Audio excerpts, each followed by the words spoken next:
Bonjour et bienvenue dans ce nouvel épisode de My Marketing Podcast.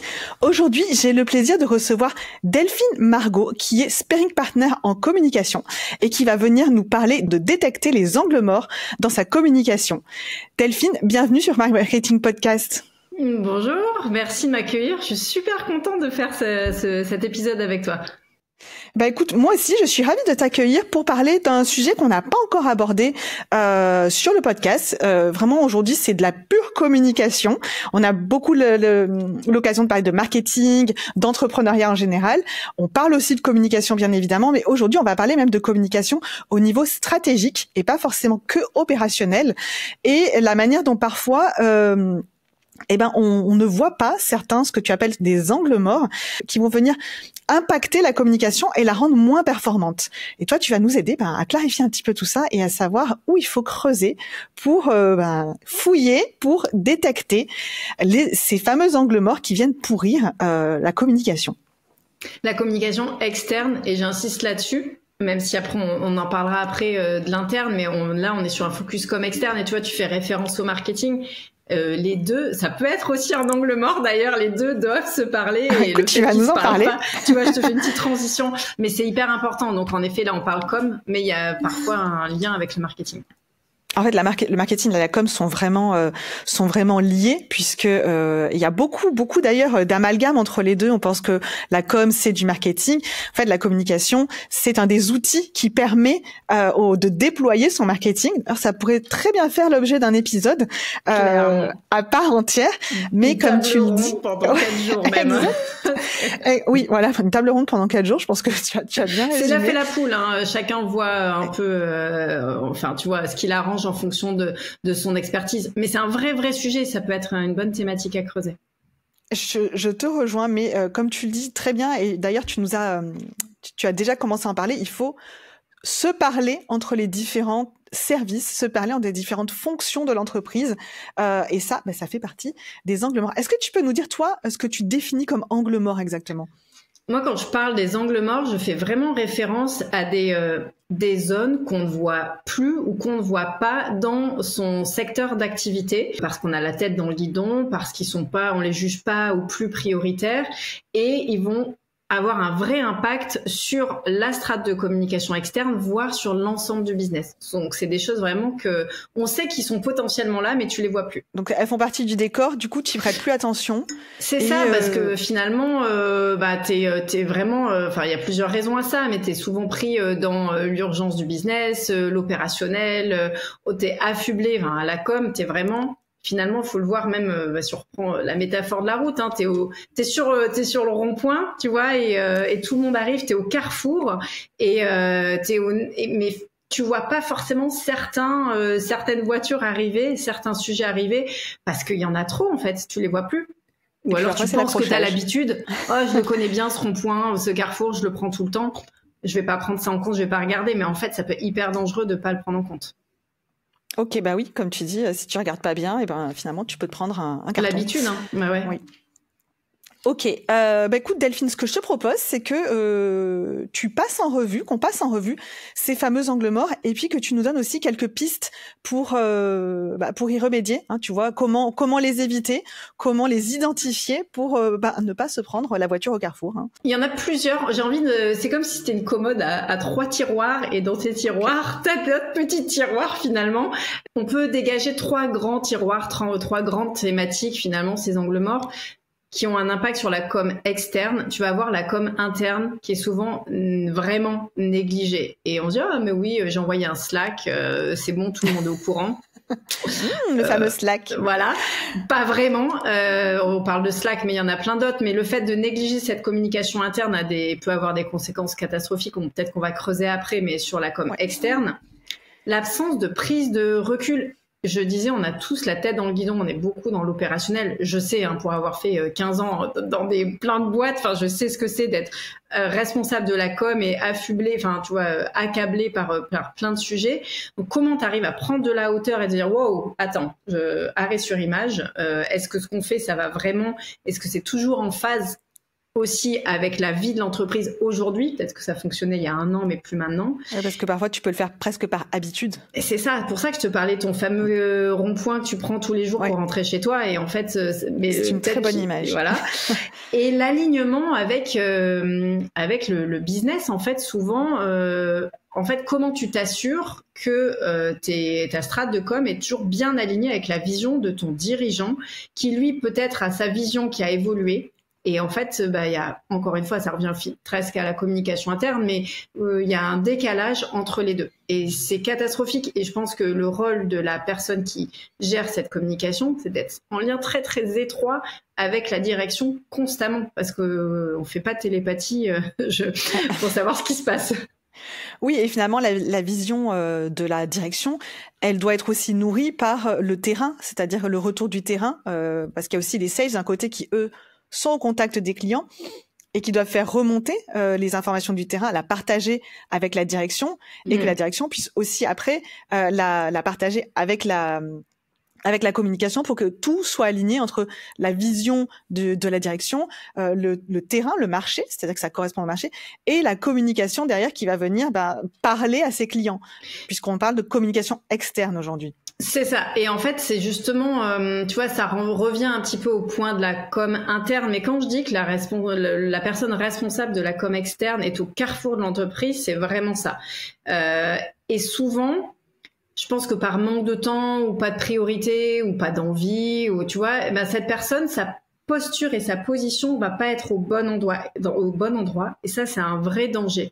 Il faut qu'elle prenne le temps, certes en réunion, de parler aux sales, au market, aux produits, à la tech, à la direction, mais aussi en dehors des réunions. Alors, ça a changé aussi beaucoup avec le télétravail, mais tu vois, la machine à café, c'est une très bonne source ou aller boire un verre avec ses collègues, c'est une très bonne source d'information pour aller choper de l'information, mais aussi la faire redescendre. Pourquoi toi, en tant que responsable communication, tu vas avoir besoin que le service client te fasse remonter telle info ou que le produit développe ça? Enfin, c'est du donnant-donnant. Et donc, tu dois créer un lien hyper fort en entreprise. Toi, en tant qu'identité, tu dois aussi, tu vois, en tant que responsable c'est important de travailler ta posture pour pouvoir déployer une stratégie de communication externe assez puissante. Donc, la question de la posture, je l'ai eu hier soir, ce sujet, avec un DG d'une boîte, d'un de mes clients, qui me disait, je comprends pas, on a noué tel partenariat avec telle entreprise et la personne responsable de la com, elle n'a pas pensé à faire ça et ça. Qu'est-ce qui manque? Et tu vois, je disais simplement, en fait, à quel point vous parlez entre la responsable com et toi? Il me dit, on n'a pas de point hebdo. Ah bon? Vous n'avez pas de point hebdo? Voilà. et c'est un cas malheureusement pas isolé. Je pense que c'est un cas qui est très fréquent, effectivement, de se dire que c'est acquis et que si on sait l'information et qu'on est dans l'entreprise, forcément, tout le monde va la connaître. Mais en fait, ça, c'est vraiment un leurre. Et il n'y a pas besoin d'être une très grande entreprise pour se rendre compte que l'information ne circule pas forcément très bien. Moi, c'est quelque chose que j'observe. Moi, je peux l'observer sur des beaucoup plus petites structures. On a des clients où, finalement, ils sont même, on va dire, des équipes de moins de 5 personnes. Donc, c'est vraiment des toutes petites équipes. Et tout le monde n'est pas toujours au courant de l'information. Et ça, pour moi, c'est un vrai danger. C'est pour ça que je le place dans la com interne comme un vrai angle mort, ou en tout cas des choses qu'on prend pour acquis, qui sont évidents et qui ne le sont pas du tout pour tout le monde. Donc, quelque chose qui est dit évident pour un DG, en fait, s'il communique pas avec la personne responsable de la com, ça va pas matcher. C'est pour ça que je dis qu'il y a un désalignement aussi communication et business qui est un vrai danger. Mais pareil, en fait, quand tu gères de la com, mais tu communiques pas en interne sur les messages clés, sur ce qu'on va... Tu vois, quand je travaillais chez Capitaine Train, Trendline, je m'assurais toujours avant de dire aux collègues, on va communiquer sur ça. Il y a tel communiqué de presse qui va sortir. Voilà ce qui va sortir. Ça a un impact pour vous au service client. Tu vois, sur peut-être plus de visites sur le site web parce que on va avoir une grosse audience potentiellement, tu vois, dans les médias. Donc, toujours chouchouter sa com interne pour être sûr que tu maximises ta com externe. Ok, c'est un très bon point parce qu'effectivement, parfois on voit arriver des résultats et on n'est pas forcément, on se demande pourquoi il y a tel résultat peut-être sur les ventes ou même en interne et et finalement on n'arrive pas à l'expliquer. Et je pense qu'il y a aussi un problème, c'est que quand on l'apprend a posteriori, en fait on peut se poser la question de pourquoi j'ai pas été informée. Tu vois, ça peut même créer des je dirais pas jusqu'à dire des tensions, mais de l'incompréhension sur je fais partie de cette boîte et j'étais pas au courant. Ah oui, et je trouve ça grave parce que du coup tu perds aussi l'engagement de certaines personnes. Et on est à une époque où, tu vois, on parle beaucoup d'engager les collaborateurs. Les collaborateurs sont les premiers ambassadeurs de ta marque et donc on veut qu'ils postent sur LinkedIn, qu'ils like tes posts, etc. Mais si tu les embarques pas et qu'ils comprennent pas ce qu'on veut dire et la vision, etc., ben en fait, ça va pas fonctionner. Donc tu vas sortir les rames, toi, en tant que responsable com, en disant, allez, on like et tout. Mais en fait, si tu les embarques pas dans pourquoi tu le fais, et prendre le temps d'expliquer, ça va pas fonctionner. Et après, il y a aussi le risque de fonctionner en silo. Alors, il y a plusieurs choses. C'est soit tu fonctionnes en silo, les équipes se parlent pas et tu arrives à des situations absurdes.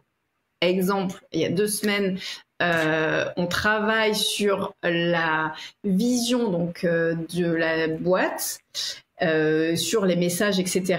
La réunion d'après, on a l'équipe design qui vient avec une vidéo qui a travaillé pour porter cette vision-là. Là, mais attendez, en fait, on l'a pas posé la vision et vous êtes déjà en train de travailler sur la vidéo pour pas de commentaires, rien de, tu vois, c'est hyper grave. Et puis sur quoi tu fondes la vidéo, du coup, sur un peu du presque du vent. Ils ont repensé quelque chose eux-mêmes. D'accord. Mais c'est hyper grave, ça veut dire que tu perds du temps, donc potentiellement de l'argent, de l'énergie, tu blesses un peu les égos aussi des personnes. Oui, tu peux viser à côté aussi, tout simplement. C'est quand même aussi un très grand risque. Donc c'est, c'est hyper important. Il y a ça, et quand je parle d'ego, vraiment, je pense que ça peut être un des points, tu vois, à souligner aussi. T'as l'ego des personnes, tu dis, bah, c'est un peu mon bébé, c'est mon sujet, finalement, je veux être honneur de ça, mais t'as besoin de partager. Et t'as l'ego du dirigeant quand il va prendre la parole aussi en relation presse, où il va se dire, bah, je veux absolument faire ça, donc je vais aller vers tel média. Mais en fait, peut-être que ça matche pas du tout avec ta strate de com externe, et qu'il faut juste se reposer avec ta direction pour dire, OK, là, je comprends que tu veux aller là-dessus, mais ça n'a pas de sens par rapport aux objectifs communication de la boîte. Donc, je répète, pour être aligné, pour être percutant dans sa communication, quelle que soit la taille de l'équipe, on partage la vision. C'est-à-dire que le dirigeant doit vraiment partager la vision et tout le monde doit se parler au risque que chacun fasse les choses de son côté et que finalement le message soit dilué, voire faux, parce que ça c'est quand même un gros risque. Et je dirais même après au niveau personnel que les personnes ne se sentent moins engagées parce que m'ont pas impliqué justement dans cette vision et dans les objectifs à atteindre. Moins engagé, et c'est hyper frustrant de tous les côtés, et encore plus à la com où tu te dis je mets toute mon énergie à créer ma petite maison des messages, à la déployer en externe, et en fait j'embarque personne. Tu vois, c'est hyper frustrant. Et ça, donc il y a des risques en temps normal pour ta strate de com externe, mais c'est encore pire si tu es amené à gérer une crise. Tu vois, on parle très peu de la com de crise, mais on a un épisode qui devrait venir là-dessus prochainement. Hyper important, mais comment tu prépares le terrain au cas où? Bien sûr, je le souhaite à personne finalement, mais c'est aussi un des sujets qu'on met un peu de côté comme ça. On sait que franchement, c'est un peu le dossier, je dois le préparer, avoir mon template de ma liste des personnes à contacter, etc. Donc c'est un peu en angle mort. Le jour où tu te prends une crise, et ben en fait, si t'as pas ton doc qui est déjà prêt, tu vas perdre énormément de temps.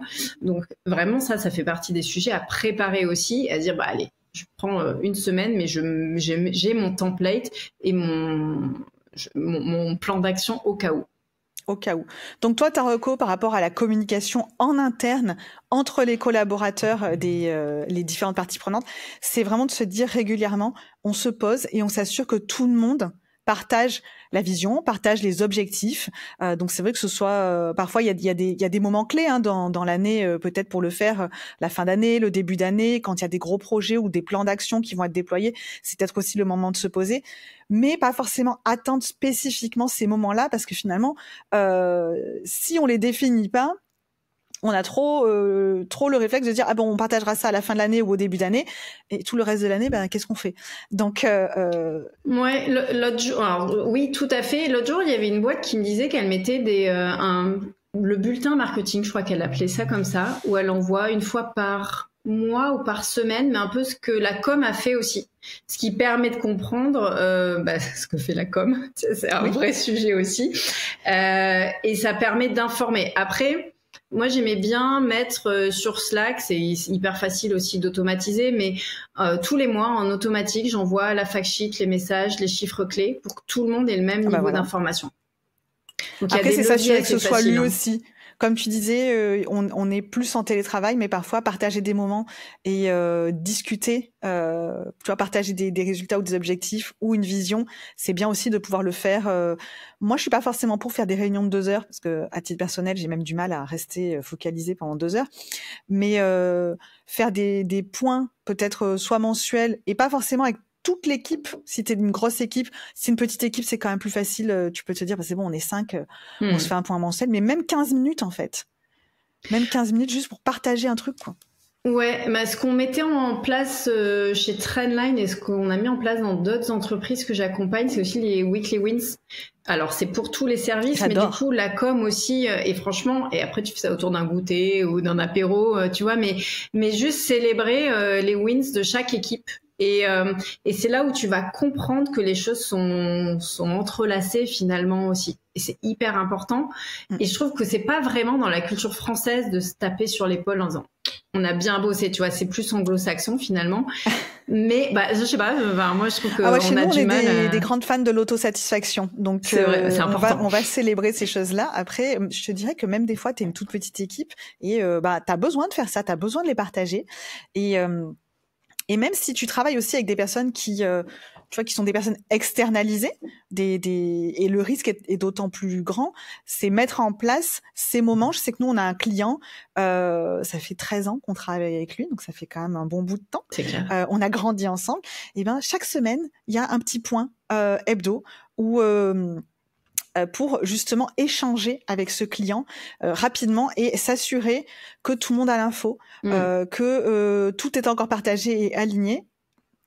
Parce que c'est important à un moment donné, que ce soit en interne, même si la personne est à l'extérieur, ça peut être en télétravail aussi, que tout le monde ait cette information pour continuer d'être embarqué, pour continuer surtout d'aller dans le même sens. Ouais, clairement. Et peut-être juste pour rebondir, si je peux, tu vois, je te disais, on se tape pas forcément sur l'épaule et c'est difficile, ou je trouve qu'on a du mal à s'auto-congratuler. Et pour moi, ça va justement avec le deuxième angle mort dont je parlais, ce manque de prise de recul sur son propre métier et sur ce qu'on a réussi à faire. Et c'est là où parfois travailler ou avoir quelqu'un en externe ou un père qui te fait prendre conscience du travail que tu es en train de faire, de ce que tu as réussi ou qui t'a aidé à avancer, c'est hyper important. Qui va te dire, en fait, tu as fait une bonne stratégie de com ou tu vois, là, tu as su bien rebondir ou tu as trouvé les bonnes ressources. C'est rare et tu n'as pas le temps de le faire toi-même. Et puis même, moi, j'aurais du mal à le faire pour moi-même, de dire j'ai bien bossé aujourd'hui, peut-être que je devrais plus le faire, mais tu vois, donc c'est important, cette prise de recul, c'est un vrai angle. Tu peux te dire j'ai bien bossé aujourd'hui, mais malgré tout, dans tous les domaines, que ce soit en communication, en marketing, en finance, je pense qu'il y a plein de domaines dans l'entreprise dans lequel tu es tellement dedans tout le temps que finalement, si t'as personne à un moment donné pour te faire prendre du recul et peut-être te pointer les choses que toi t'avais pas vues, mais même quand t'es un professionnel, même quand c'est vraiment ton métier, tu peux pas. Moi, j'aime bien prendre l'exemple du psy. Le psy, il peut pas s'auto-analyser en fait. Il peut pas être son propre sujet d'analyse. Donc, comme tu disais, prendre du recul, c'est pas toujours simple. Alors, on y arrive dans une certaine mesure. Mais on n'arrivera jamais à prendre suffisamment de hauteur, ou c'est très difficile de prendre suffisamment de hauteur pour détecter ces angles morts. Exactement. C'est pour ça que je pense que c'est important. Il y a plusieurs façons aussi de prendre de la hauteur. Donc, tu peux déjà sortir de ton bureau. Moi, j'aime bien et j'aimais bien même en entreprise aller travailler ailleurs que dans mon bureau ou chez moi. Juste changer la perspective. Ça, hyper important. Aller marcher. En plus, on fait des métiers de com et marketing. Vraiment, je trouve ça hyper inspirant d'aller se balader et de voir les gens, parce qu'on parle aux personnes, même en B2B, ça reste des humains derrière, et de voir les tendances, un peu ce qui se passe dans l'air du temps. Donc, ça permet de s'inspirer et de respirer.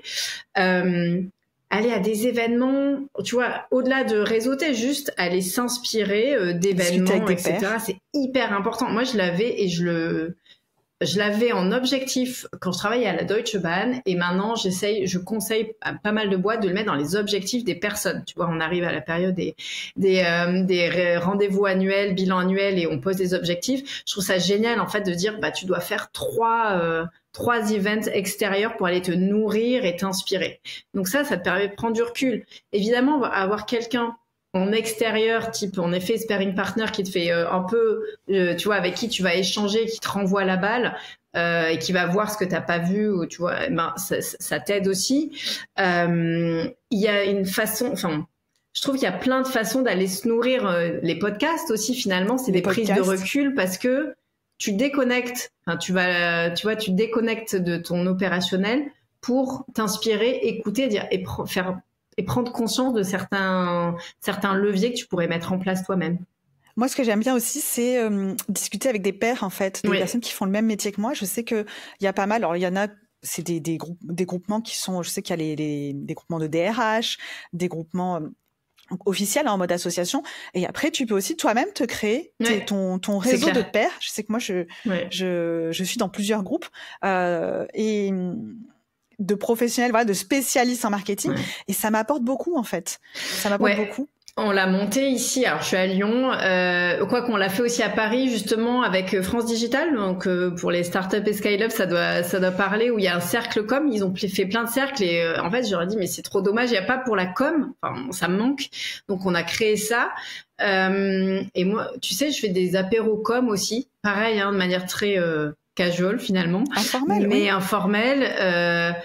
Et on vient, au départ on n'avait pas de problématique, finalement maintenant on lance une problématique, ça part un peu dans tous les sens, mais c'est trop bien de pouvoir apprendre, échanger, mais c'est ça, en gardant la confidentialité sur certains sujets, mais dire franchement là j'ai une agence RP, je me casse la tête, j'y arrive plus. Avec qui tu peux le faire en entreprise, quand tu vois, tu es seul dans ton poste. Il y a des postes où, encore une fois, tu es au carrefour de l'entreprise, mais tu es seul. Donc, tu dois trouver des points d'appui ailleurs. Et c'est un vrai danger d'être seul. C'est pour ça que je le mets dans les angles morts. Et même si tu n'es pas seul parce que tu as des collaborateurs, que tu as des collègues, en fait, tu es seul dans ton expertise.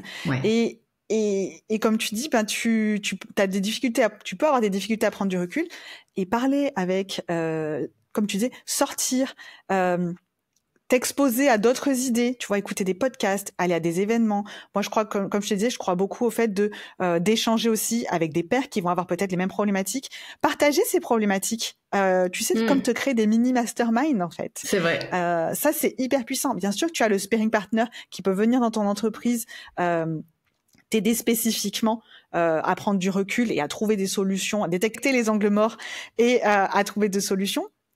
Mais dans tous les cas, il y a plein de pistes à explorer pour prendre du recul, que ce soit un petit peu ou vraiment, vraiment on plonge dedans ensemble pour débloquer les situations. Ouais, puis il y a deux conséquences à ça. Si tu restes sur ta position, déjà personnellement, je pense que tu as une espèce de frustration et de ras-le-bol. Et en plus, ta strat, elle va ronronner. Et donc, tu vois, ton entreprise, elle est en pleine croissance. Et comment tu arrives finalement à faire évoluer ta stratégie, à la faire grandir au niveau d'ambition de la boîte, si toi tu ronronnes. Donc c'est hyper important d'aller s'inspirer ailleurs. Ça permet souvent d'innover. Ouais, complètement. Ok, donc le deuxième risque, tu l'as identifié, le deuxième angle mort, c'est l'absence de prise de recul stratégique. Et je pense que tu as partagé pas mal d'outils pour éviter de tomber dans cet angle mort, ou en tout cas pour trouver des solutions pour récupérer un petit peu de vision. Exactement. Et le troisième, c'était le désalignement entre le business et la com. Ce qui paraît assez... Alors ça, on revient au sujet com interne, mais pas tant que ça, parce que là, c'est vraiment avec la vision et les objectifs business. Donc, on est au top management. Et comment tu t'assures qu'à la com, tu restes tout le temps informé de ce qui se passe, et que tu aies aussi une vision sur ce qui va arriver, parce que toi tu es censé construire pour l'avenir aussi. Oui. Et donc il faut pas juste partager le présent, on est bien d'accord. On est bien d'accord. Et donc c'est comment tu viens forcer à la communication. Je reprends l'exemple des messages qui évoluent évidemment en fonction du positionnement et de l'évolution de ton entreprise. Mais en fait, parfois, tu es obligé de dire, attendez, là, on va mettre les personnes clés dans une salle et on ne sort plus tant qu'on ne s'est pas mis d'accord sur la vision, les valeurs et ce qu'on veut vraiment porter vers l'extérieur. Parce que moi, seule à la com, je pourrais pas le deviner. Et vous allez pas comprendre pourquoi je porte pas votre vision. Donc, je pense que faire des checkpoints de temps en temps, on ferme tout, on discute, on secoue, j'ai dit un peu, on secoue le cocotier, mais c'est hyper important. J'adore venir... tu vois, souvent, tu viens en mode, OK, je vais aider la com. Et là, tu regardes, tu dis, ouais, mais bon, en fait, on peut rien faire parce qu'on comprend pas du tout. Tu vois, j'ai eu le sujet. J'ai dit au DG, je suis désolée, mais on ne comprend rien à ce que tu veux faire plus tard. La vision, c'est pas clair. Et on sait pas où tu veux aller, quoi. Voilà. Donc ça, c'est un vrai risque. Donc c'est pas que la responsabilité de la communication, mais il faut qu'il y ait une prise de conscience du top management sur sa co-responsabilité. Et il faut que l'information, elle redescende. Oui, et je pense que ça, c'est hyper important. Et tu vois, nous, c'est quelque chose pareil quand on a des clients avec qui on travaille toute l'année. Hein, on leur offre vraiment un service marketing externalisé avec du conseil et des actions, mais on veut faire régulièrement le point avec eux. Alors, ça, la vision, techniquement, c'est pas quelque chose qui change tous les 4 matins, hein. Mais régulièrement, ponctuellement, il y a besoin de leur dire, OK, est-ce que vous pouvez me partager votre vision pour au moins les prochains mois, voire les prochaines années? Où est-ce que vous voulez aller? Quelles sont peut-être les difficultés que vous avez identifiées pour y aller? Sans le partager après dans la communication, mais quels sont les risques qui sont encourus? Quels objectifs vous visez? Pas forcément chiffrés, tu vois, mais où vous voulez aller, qui vous voulez devenir? Parce que derrière, tu es obligé d'aligner la stratégie de communication, les messages et de leur proposer les chemins en fait pour y aller en termes de communication. Si tu prends l'exemple d'une levée de fonds, peut-être que à la com, t'as pas besoin d'être tout de suite au courant. Enfin, non, c'est pas vrai. Tu pourrais te dire, je reformule. La direction pourrait se dire, c'est pas nécessaire d'informer la communication tout de suite. Erreur.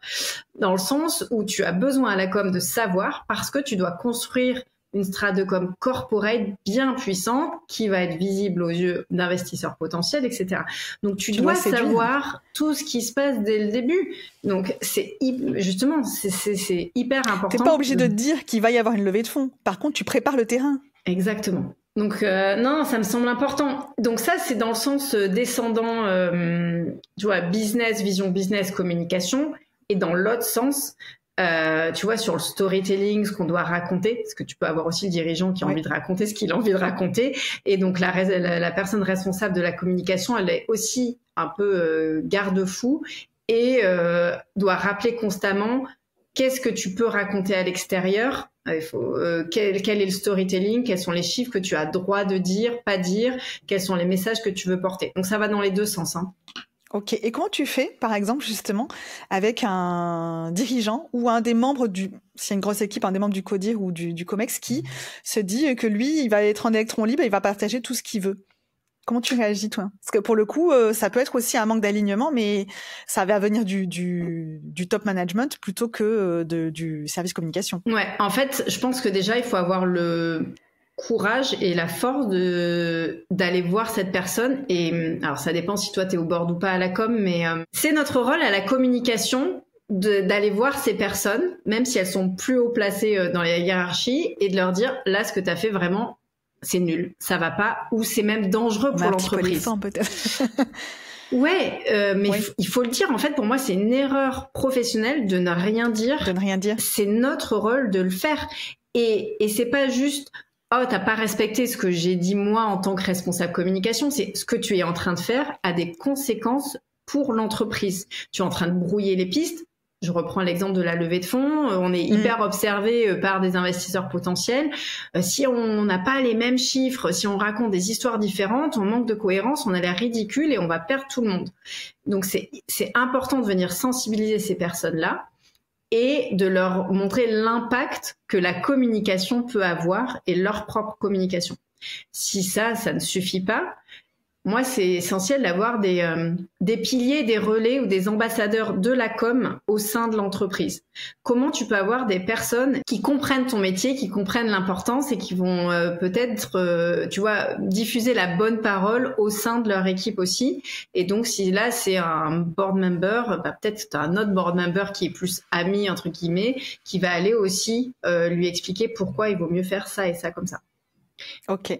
Je sais pas si donc, c'est clair. De toute façon, qu'il y ait des faux pas ou pas, toi, tu recommandes quand même, quand tu es un responsable communication, d'avoir des alliés dans l'entreprise, des relais qui vont pouvoir, tu vois, dans d'autres services, pour pouvoir relayer la bonne parole, on va dire, en termes de communication. Et tu recommandes de, entre guillemets, chouchouter spécifiquement ces personnes-là, d'aller leur parler en particulier en disant, OK, voilà, je le partage à tout le monde, mais je sais que vous en ferez le relais parce que vous avez cette sensibilité, parce que toi, tu les as identifiés, par exemple. Oui, je pense que c'est vraiment important. Et là, c'est au-delà des réunions, etc. Mais tu sens que tu as des personnes, même à la tech, qui sont plus sensibles que d'autres, tout à fait. Et donc, comment tu t'appuies dessus? Parce que, en effet, je prends l'exemple de la tech. Parfois, le monde de la com et le monde de la tech ont du mal à communiquer. Mais tu vas avoir besoin de la tech parce que tu as une interview et que tu as besoin que la tech, elle vienne vulgariser de l'information. Et il faut que tu aies de l'info technique, etc. Donc, quelle personne est un peu plus sensible à ce sujet pour prendre le temps de t'expliquer et prendre le temps d'expliquer à son équipe ce que fait la communication. C'est vraiment important, en fait. Et c'est comment tu passes du temps avec ces personnes-là. C'est pour ça que je critique pas le télétravail, loin de là. C'est juste important aussi à la com d'être présent dans l'entreprise pour sentir l'entreprise, sentir les gens et créer ce lien-là. C'est un vrai risque d'être complètement déconnecté et d'être à distance. Ok, écoute, je pense le message est passé en tout cas, et si tout le monde est vraiment à distance, c'est vraiment important de créer les conditions pour qu'à un moment donné, l'échange se fasse. J'avais vu une super pratique un peu en mode speed dating, mais en entreprise.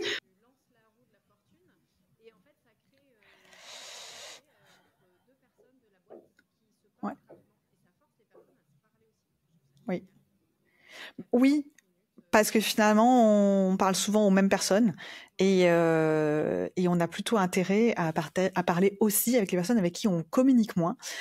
Et voilà. Et il faut ouvrir ses chakras, et à la com, ça peut être génial en fait de se dire ah bah oui, j'ai jamais parlé à telle personne du service client, et en fait cette personne va peut-être me faire remonter des infos, ou juste le plaisir déjà de parler avec tes collègues et d'aller à la pêche aux infos et dire ah mais ça j'y avais jamais pensé, voilà comment je peux le mettre en place ensuite. Parfois tu t'aperçois en se disant ah mais ça je le savais pas du tout. Donc c'est même une richesse pour les équipes en elles-mêmes, je trouve, au niveau de la cohésion. Et quand il y a une meilleure cohésion, il y a forcément une meilleure communication aussi. Donc ça crée un cercle vertueux. Exactement. Delphine, je te remercie d'avoir partagé tout ça avec nous aujourd'hui. Je pense que tous ceux qui nous écoutent seront à même maintenant de comprendre, d'identifier les angles morts, ou au moins de savoir s'il y a des angles morts qu'ils ont pas vus. Peut-être que tout va bien, peut-être que justement ça reste un petit peu à creuser. Mais juste sachez que si aujourd'hui vous allez fouiller dans ces points-là et que vous dites tout va bien, ça ne veut pas dire que demain tout ira bien. Donc n'hésitez pas à refaire régulièrement un point pour savoir si votre business il est aligné avec la vision stratégique de l'entreprise. Vous arrivez à prendre suffisamment de recul, donc créez-vous des petits groupes, allez voir ce qui se passe ailleurs pour continuer à avoir des idées et ne pas simplement rester en vase clos au sein de votre entreprise. Et également, on l'a vu, la communication interne. Parlez, faites en sorte, si vous êtes le dirigeant, faites en sorte que la communication, le service communication puisse parler avec les autres personnes de l'entreprise. Et inversement, si vous êtes responsable communication ou marketing ou peu importe, assurez-vous que le message soit clair pour tout le monde, pour qu'il n'y ait pas un désalignement total. Est-ce que j'ai tout bon? Super clair. Bravo. Je me sens très bonne élève aujourd'hui. j'ai eu de bonnes explications quand même. Non, mais il y en a plein de sujets, mais tu verras que justement, si tu vas prendre un café avec tes pairs, on a tous la même problématique au final. Et c'est des petites choses. Parfois, c'est juste des petites choses à mettre en place. Oui, mais justement, mieux vaut les mettre rapidement en place plutôt qu'après avoir un chantier à déblayer. Plus tu attends, plus ça sera pire en fait. Ouais.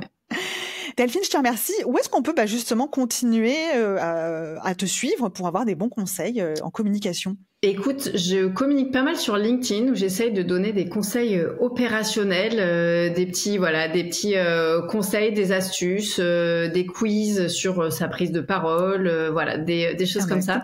Donc on mettra tout ça dans les ressources. Yes, avec plaisir. Écoute Delphine, je te remercie beaucoup d'être venue nous parler de communication aujourd'hui et de détecter ces angles morts. Et à tous, je vous dis à très bientôt. Merci beaucoup.